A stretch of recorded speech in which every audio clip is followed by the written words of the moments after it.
This isn't a podcast on labeling product marketing. This is a podcast for product marketing managers who feel misunderstood internally. Because building slide decks and writing copy is not all that we do. So are today's product marketers actually marketers? Hello, everyone, and welcome to another episode of We're Not Marketers. And I want to pass it down to my boy Zach here for the first intro of the day. Zach, go ahead, and for our audience who doesn't know who you are yet. Hey, this is Zach Roberts here, and hopefully you won't be getting any technical issues from my end here. This is the sales deck intern on the line. Amazing hearing you loud and clear. Gab Bujon. I am the sales deck intern, so I just do sales deck until I die. You can see it on my shirt if you're watching on the Spotify video version, but I'm Eric Holland, the one and only Franken-Marketer. And we want to have a very candid, very open, but hopefully reassuring conversation today on what it feels like to bounce back after getting laid off. So we're going to start this podcast with a little bit of a story for y'all. November, us three guys decided to start a podcast. Early December, I lost my job. So in a few weeks into our podcast, I became one of the many who are currently looking for their next opportunity or honestly just figuring out what they want to do next in general. I'd say it was an unexpected event for sure. It came right after a very long and intensive website revamp, which I think all of us who've experienced one of those know what goes into that. And if you haven't, bless you for not having to have the scars. So really, right now we're in a situation. I've got about 8 weeks left. Yeah, 8 weeks. Tomorrow will be 7 weeks until I'm expected to have my first son, which is epic and awesome. But that great news also comes with the responsibility of making sure that everyone in the household is taken care of. I'd like to give you some insight onto maybe the first few hours to start and how I was feeling and where I'm at now. So definitely, I think when you lose your job, the first thing you think about is why me? What could I have done differently, right? Like naturally, the human element of your ego is survive. I got to be better. I think for the first few hours, it was really processing, hey, you were a head of product marketing not too long ago, basically head of marketing, and now you are unemployed.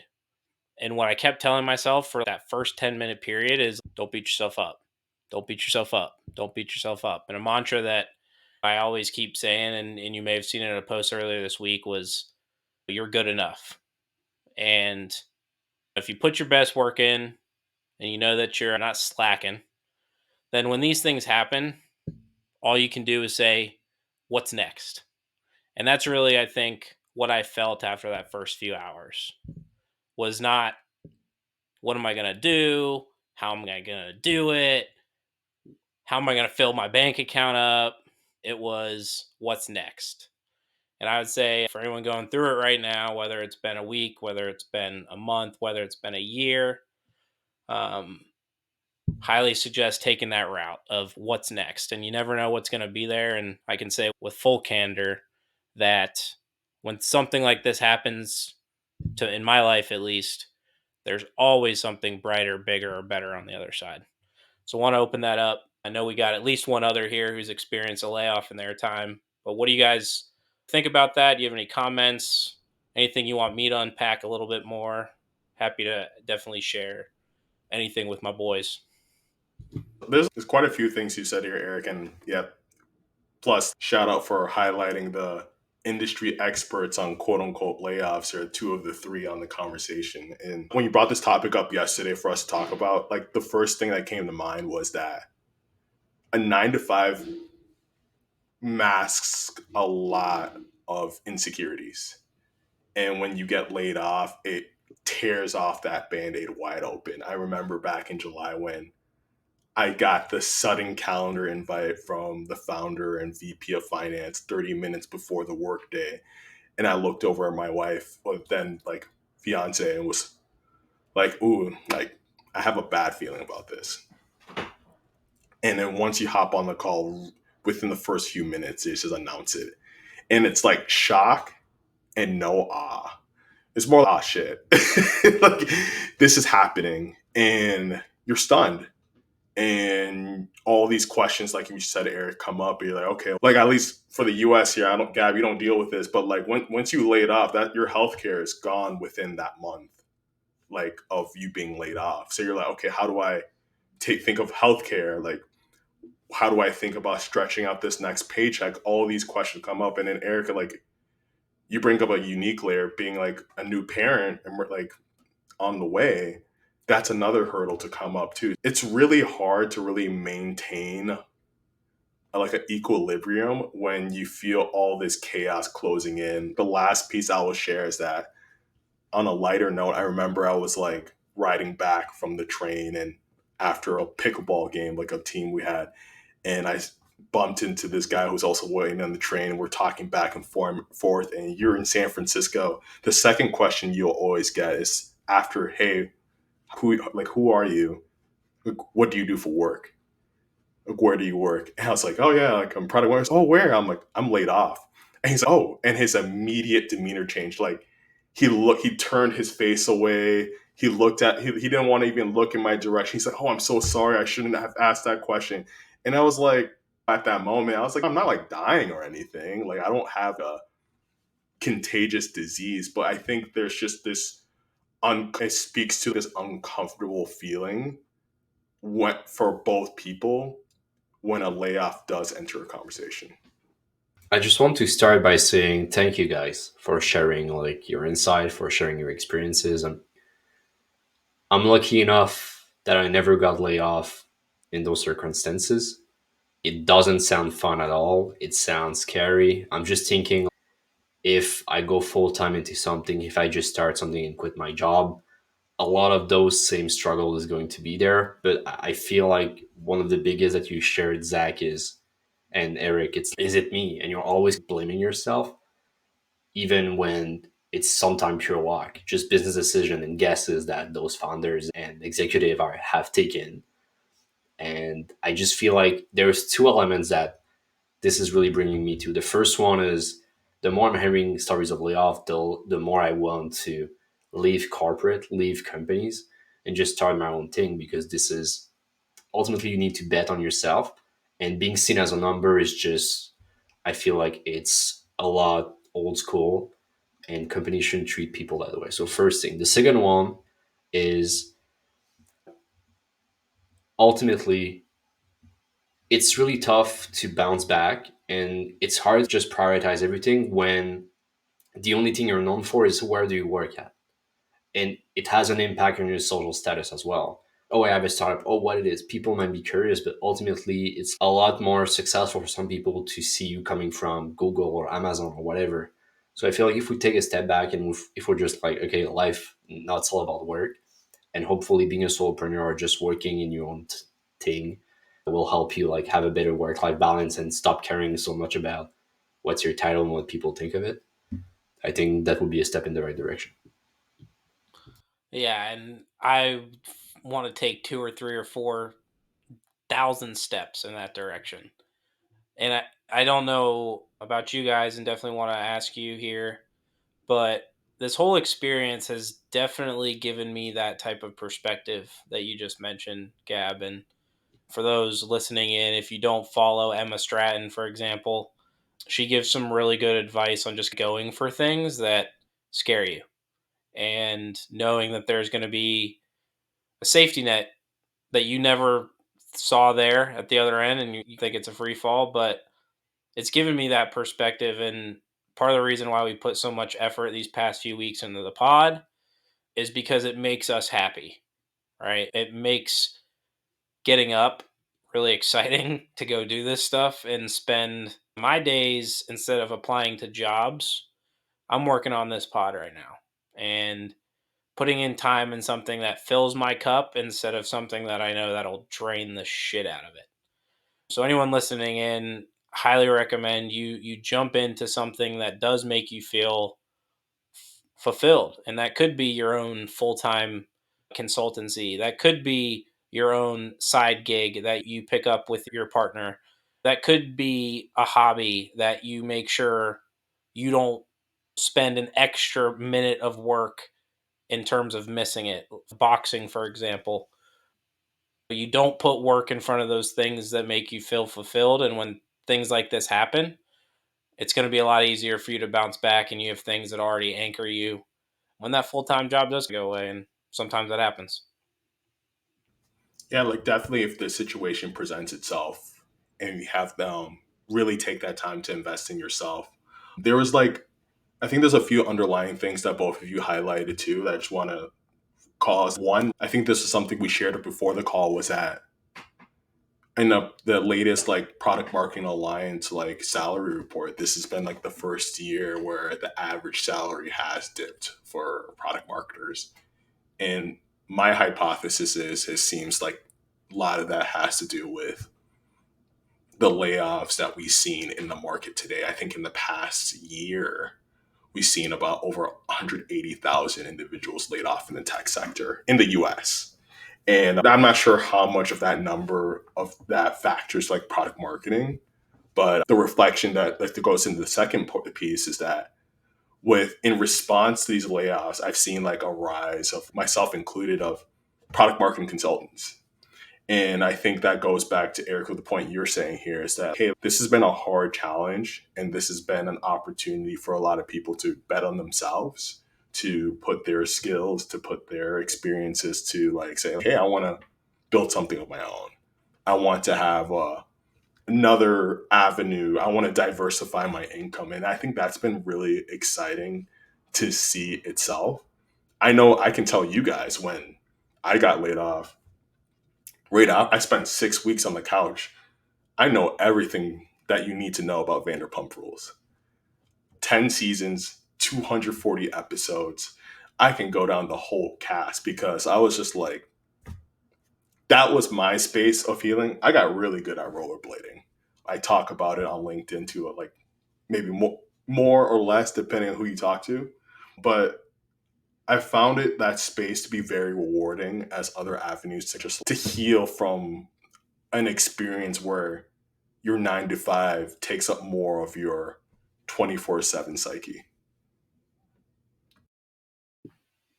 Yeah, and I think you pointed it out. We're seeing, and it could be a factor of layoffs, but Gab, you mentioned it. There's something that seems to be very fulfilling from the people we've had on our show so far who are doing that independent route. And they really like not only the schedule that it brings them and the freedom in their personal life, which we all want to do more rollerblading, for instance, but it gives them the freedom to do the type of work they really love. We heard Anthony talk about it, like how much he really loves doing his little small sector, he calls it, of the world. We've had Tamara on here. You can hear the passion in her voice. We know Jason personally, the way that he Yeah. likes helping startup PMMs get the job done. There's just something that I think innately is missing, almost hollow, when you think of those corporate gigs that we all need to feel secure and get things like healthcare and the rest of the bennies. But I am seeing a huge shift over the last, I don't know, 6 to 12 months of some of my favorite people going in that private route and not necessarily tying themselves down to one business relationship. Yeah. One quick thing I want to add is I was talking to my wife about this, and it seems more risky working in a corporate 9 to 5 than it is starting something of your own. I'm not sure if you guys have heard this, but I've had a few peers where they started a new role, they're excited, and they're gone within the first few months, like within the 90-day mark.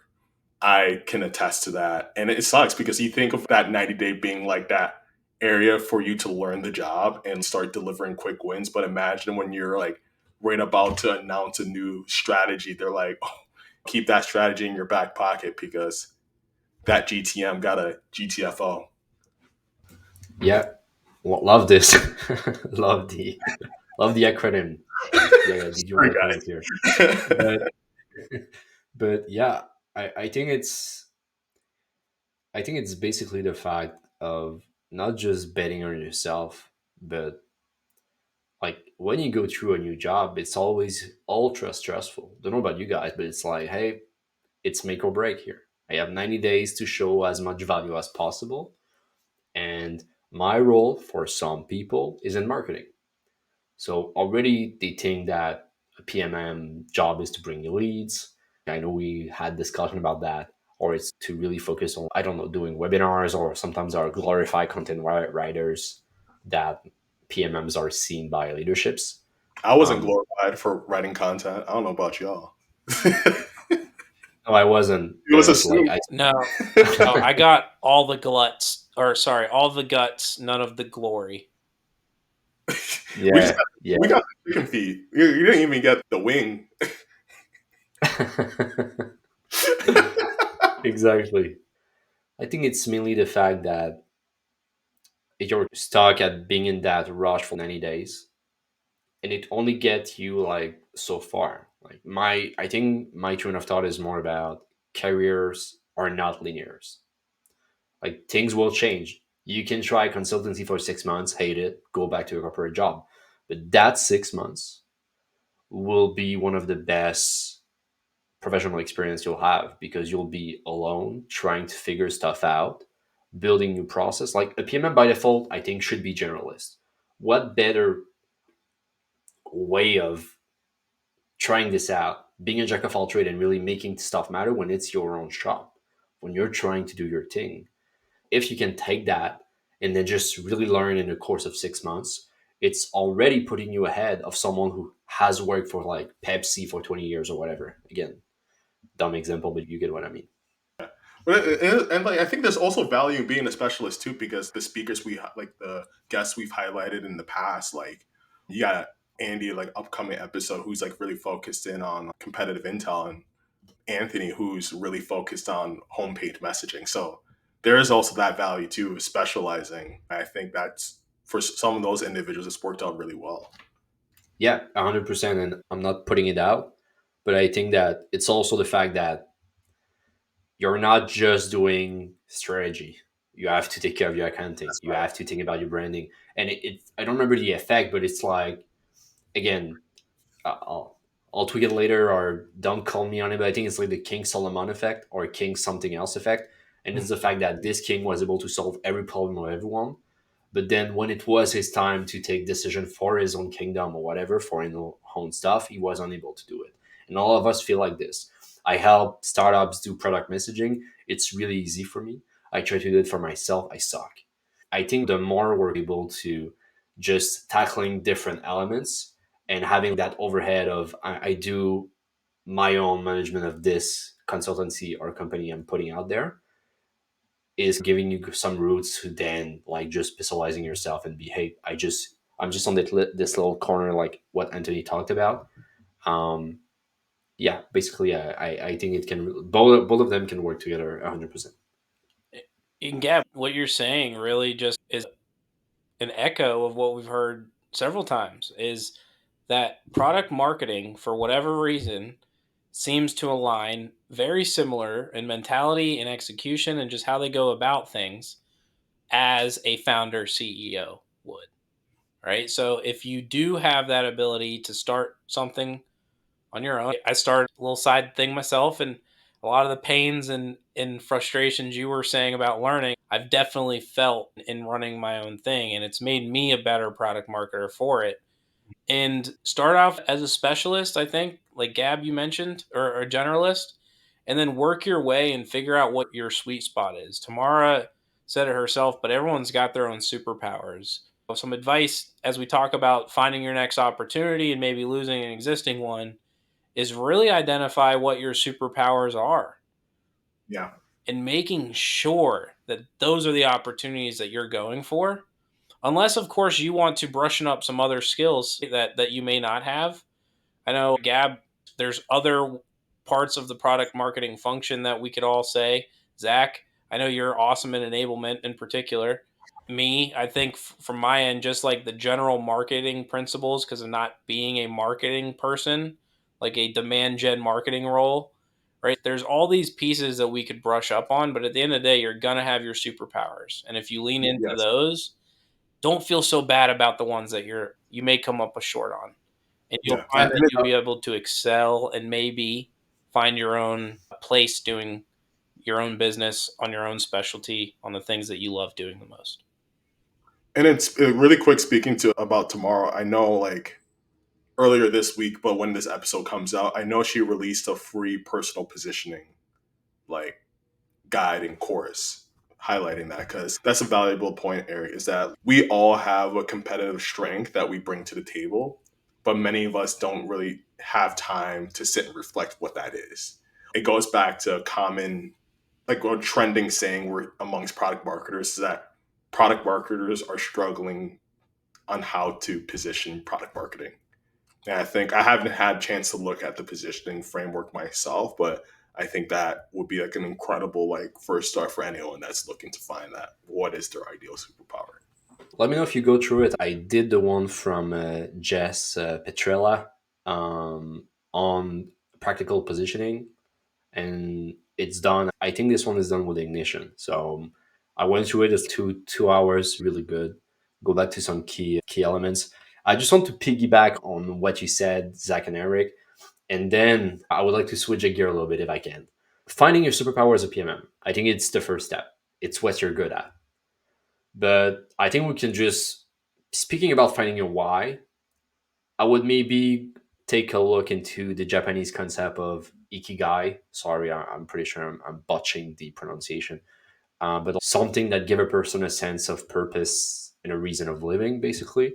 And it's like what you're good at, what you can be paid for, what the world's need, and what you love. And it's just on the center of it is this concept. So you find your superpower, but then how can you make money out of this? What do people currently need? And what stuff do you love? And I feel like a big part of that is the pod, at least in the earlier discussions. This is what we're talking about. So yeah, just wanted to talk about that. And now to switch gear a little bit, like we talked about layoff. You guys were really open about it. We talked about taking the full-time route that I'm hoping we can all I'm hoping I can do it in 2024. Way in the future, way in the future. Yeah. But I would say that we talked about all of those things. But if I'm a PMM listening right now and I just lost my job or I'm looking, what would be you guys' best tips to make the job search a success? And maybe I can just start with one of my tips that I've been doing in the past years. You can use a CRM like tealhq.com, I believe the company URL is. It's a CRM for job offer. So you can like filter the job. You can make sure I send something. This is the status I am and everything to manage everything. And then differentiate yourself AF. Like really go towards, okay, so what do I do differently? And then you can really take the Ikigai concept at heart of what am I doing differently? How can I put my personality into this? Do I need to send a Loom video to someone? Do I need to cold email them as Eric loves so much? And a bunch of stuff like that. So that way you can just show that you zig when people zag. And a lot of what requires you to be a PMM is that differentiation piece, at least from a go-to-market approach. um, two tips or three tips I would share that when I was like immediately when I was laid off. The is four. One, like time block like when you're applying for roles, because it's very easy to go into this wormhole of submitting 200 applications and then you look up the clock and you've like thrown in 6.5 hours in doing so. And it just wears you down. So set a time block each day and say, hey, I'm going to dedicate like an hour to job search. And once you do that, just stop. Knowing, because you need that peace of mind. You're already like trying to heal from the repercussions of being laid off. Don't dig a deeper hole in yourself for yourself. The second one is that this was one my mentor recommended for me. Still hiring FYI. Still hiring today. That's the URL, and then we'll share this in like at the bottom. It's a really cool resource. I believe they use, I forgot which organization's platform they're using, But what's really cool about it is that it crawls across all job boards and looks for any organization that's hiring, and they filter it based upon like job title, function. So from there, you can like search for if you're product management, if you're a designer, if you're a product marketer, or if you're in sales. It will identify all the companies that are actively hiring for those roles now, and you can click, and it'll take you right to the job link. That's the second one. The third one, and this will go relate to the fourth one, is that the third one, before you submit that application, have your LinkedIn open and see if you are connected with anyone at those organizations. Because if so, maybe they'll be willing to make an introduction to the hiring manager. Maybe it is the hiring manager. Is there a way that you can get like an informational interview, a referral to increase the likeliness of your application getting to the hiring team? And this one goes to the fourth one, is that this one goes, and this is more 2020 hindsight. Don't wait until like you need a job to be on LinkedIn. I mean, what I mean by that is Love like it. this is back and forth conversation that people hear, is that, hey, I'm afraid of what my manager or what my boss may think if I start sharing my point of view, if I start connecting with people on LinkedIn. I don't want to give the idea that I'm looking for a job. Devin Reed says it's best is that your company doesn't own your personal brand. And that derivative of that is your LinkedIn. This is an opportunity for you to build relationships. Your company will never tell you, hey, don't go to this networking mixer. Why is posting on LinkedIn, or should it be any different? This is an opportunity for you to meet people within your industry, meet people within like different organizations, because whenever like you need to make that jump or pivot, like I can give an example. When I got laid off, the new contracting role that I got 6 weeks later was because of the relationships I built on LinkedIn. It was through a former manager, and them seeing the content that I've shared related to product marketing. Is one reason why we wanted to bring you on, was because knowing how much thought leadership you shared related to product marketing. And that was like, I was shocked when she shared that point, because you all know, like when we are sharing things that we care about, we're not thinking about the job 12 months from now. It's just like you, Eric and Gabs, like you guys said before, is that you have a passion for it. And for some individuals that are doing the solopreneur route and sharing that passion, it's no different than when you're in a 9 to 5. Like that's just an avenue to share what you care about. And it doesn't even have to be about your job. You can even just talk about, for myself, you can talk about crocheting, you can talk about rollerblading. Haven't spoken about Vanderpump yet, because I don't know how to make that connection, but and there's a lot of stuff to talk about with Vanderpump, but that's just a few tips I want to put out there. I love the amazing tip about referrals. Like whether you're trying to grow a company or getting a job, don't sleep on referrals.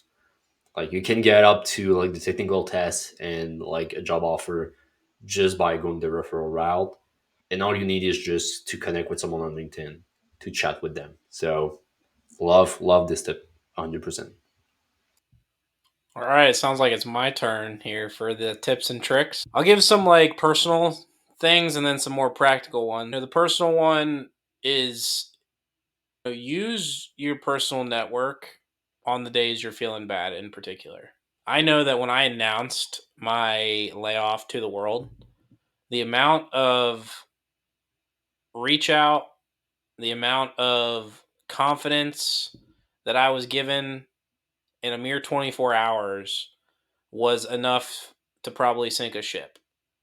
And don't be afraid to say, hey, I'm having trouble finding a job. And definitely don't be afraid to announce that you've lost your job. I've noticed very quickly that the people in your network are there for you. We're not here to criticize you and talk behind your back. We're truly here to help you find your next opportunity, whatever that is.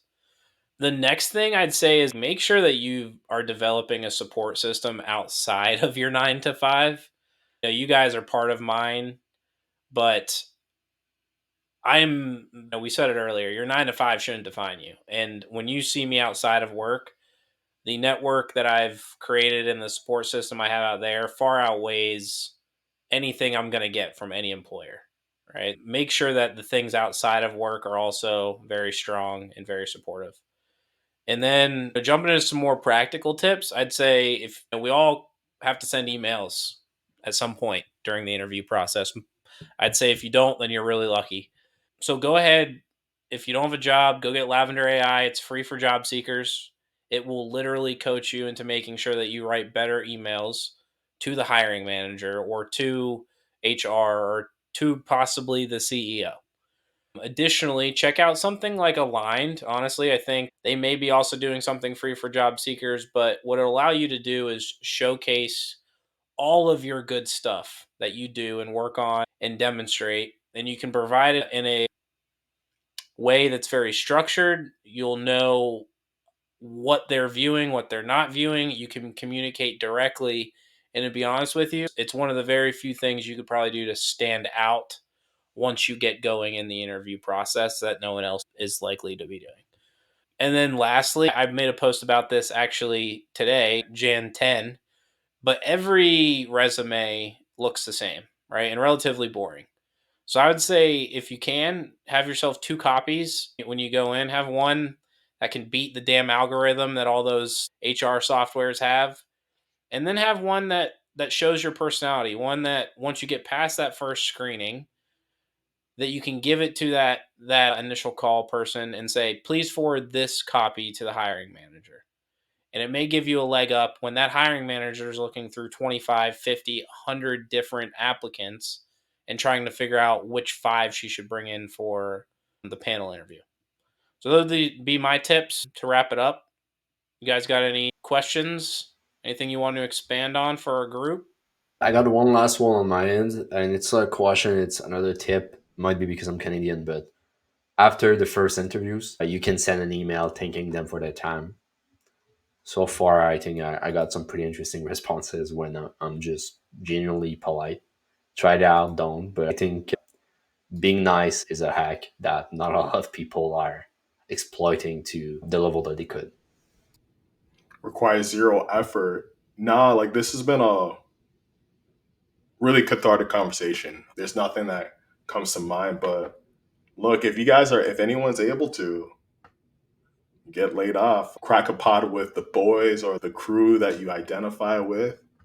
I think I think this has been a really cool like way of building community. Like Eric, you said it best. It's just like, you all have become my support network, and I think that's a really exciting trend I'm seeing more and more of outside of this podcast. Is like more communities that are popping up online that you can just vibe with people. I think Tomorrow's got one.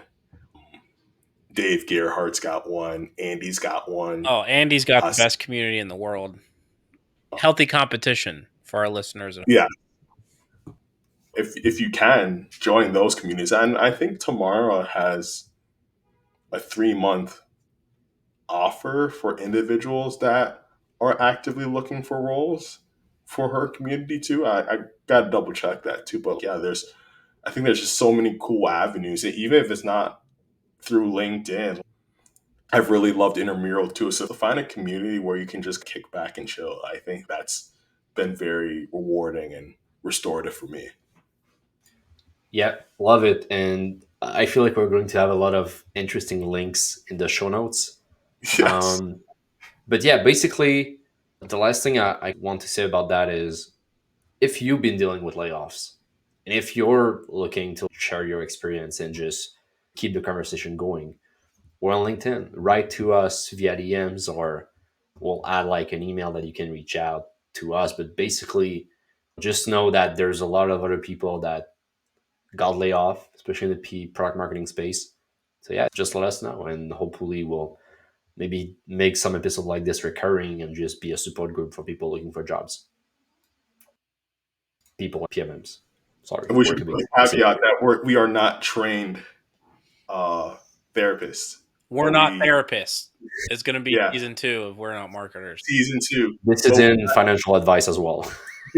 But we got 2 ears and 1 mouth. The ears work more. We listen more than we speak. Definitely.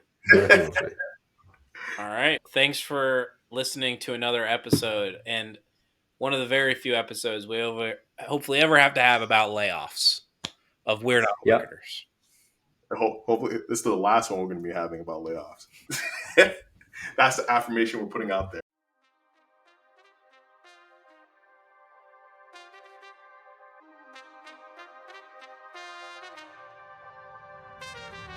Thank you for listening to We're Not Marketers. If you liked what you heard, please subscribe, review our podcast, and share this episode with other PMMs. Thanks again, and see you soon.